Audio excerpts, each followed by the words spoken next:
Assalamualaikum warahmatullahi wabarakatuh. Saya Audina Nur Afifah, NIM 30 dari angkatan 24A.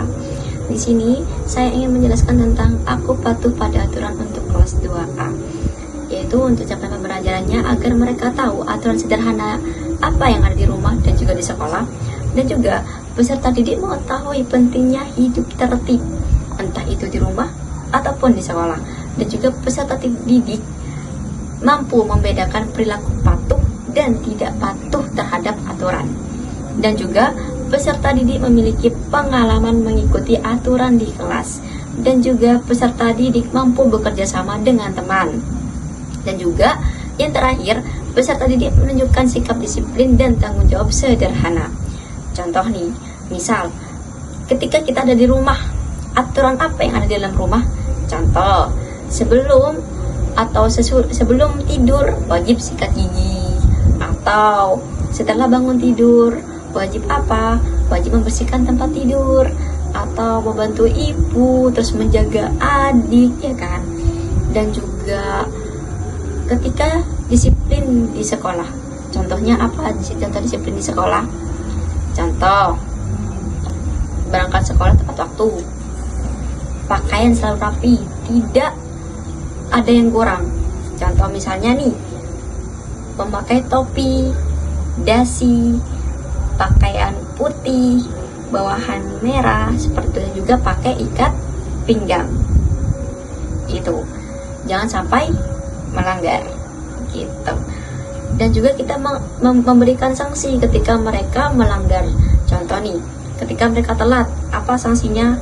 Entah itu berdiri selama 5 menit gitu. Agar apa? Agar mereka menjadi tertib, agar mereka tahu bahwa ketika mereka telat tuh ada konsekuensinya nih, seperti itu. Agar apa? Mereka agar lebih disiplin lagi, agar lebih tata tertib lagi, seperti itu. Kemudian nih, ketika di kelas itu kan ada pemilihan ketua kelas, ya kan? Ada pemilihan ketua kelas, jadi harus apa? Tertib dalam pemilihan tersebut. Kadang kan kalau misalnya pemilihan ketua kelas ini siapa ini nih, kan rebutan gitu kan ya. Jadi kita harus menertibkan anak-anak. Jadi ketika misalnya nih di kelas, misal lagi tertiban di kelas, kalau mereka rame ada konsekuensinya gitu. Ketika mereka rame, misalnya kalau misalnya kalian rame, ibu hukum ini, seperti gitu.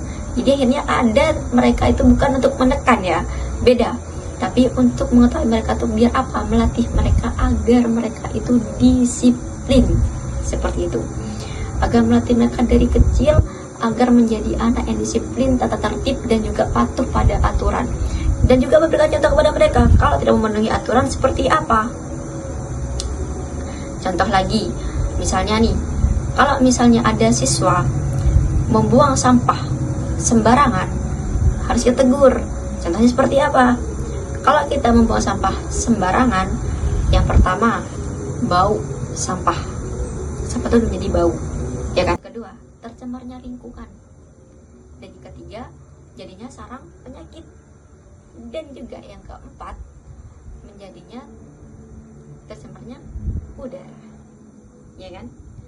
Jadi, dan juga bisa menyebabkan banjir, itu teman-teman. Jadi mereka akan, ketika kita mau menjelaskan seperti itu, mereka akan paham dan mengerti. Jadi mereka akan terbiasa membuang sampah pada tempatnya, seperti itu. Dan juga kita harus memberitahu kalau misalnya nih kita tetap sedang mengajar gitu kan, ada waktunya mereka untuk memberikan pendapat, ada waktunya mereka untuk menyimak, ya kan? Tapi ketika mereka diberikan pendapat atau diberikan waktu untuk berpendapat, pastinya rebutan atau bisa berkelahi. Nah, itu kita harus menengahi teman-teman. Dengan cara apa? Dengan cara gini, kalau misalnya kalian itu berkelahi, ada hukumannya juga. Contoh apa? Misalnya kalau misalnya sama-sama berkelahi, berdiri di depan kelas gitu sampai pelajarannya ibu selesai gitu. Tapi kalau itu kayaknya terlalu ekstrim ya. Atau berdiri di depan kelas selama 5 atau 10 menit gitu, kita damaikan mereka gitu. Jadi ketika aturan itu tidak ada dalam kelas, kita lihat dulu kalau tidak ada aturan dalam kelas jadinya seperti apa.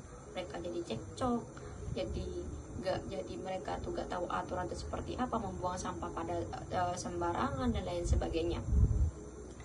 Dan kita juga harus menyiapkan contoh gambar. Di sini saya ada contoh gambar. Di sini yang pertama ada yang membuang sampah pada sembarangan, bukan pada tempatnya ini. Nih. Bisa menyebabkan apa ini teman-teman? Banyak penyakit, banjir, seperti itu. Kita harus menjelaskan itu pada anak-anak. Kemudian mengepel lantai itu termasuk patuh pada aturan. Kenapa patuh pada aturan? Karena untuk membersihkan lantai agar terhindar dari segala penyakit. Kemudian ketiga, membantu ibu, yaitu menjemur pakaian. Patuh aturan atau tidak? Patuh dong. Terus kemudian makan bersama adik. Patuh karena apa? Karena kepada adik kita tuh harus saling akur, tidak boleh berantem, tidak boleh bertengkar. Nah, itu juga aturan dalam rumah, seperti itu. Terus kemudian mencuci piring. Mencuci piring juga sebagai tanggung jawab teman-teman. Kenapa? Karena setelah makan harus cuci piringnya ya, biar bersih gitu. Itu bukan untuk tekanan ataupun batin kepada anak-anak, tapi harus mengajarkan agar mereka bisa belajar bersih sejak dini. Kemudian membersihkan tempat tidur, itu termasuk patuh pada aturan. Aturan mana? Dalam rumah. Misalnya setelah bangun tidur, jangan lupa ya bersihkan tempat tidurnya agar mereka terbiasa dan terlatih gitu. Dan juga lain sebagainya. Baik, kurang lebihnya itu dari saya. Kurang lebihnya mohon maaf. Wassalamualaikum warahmatullahi wabarakatuh.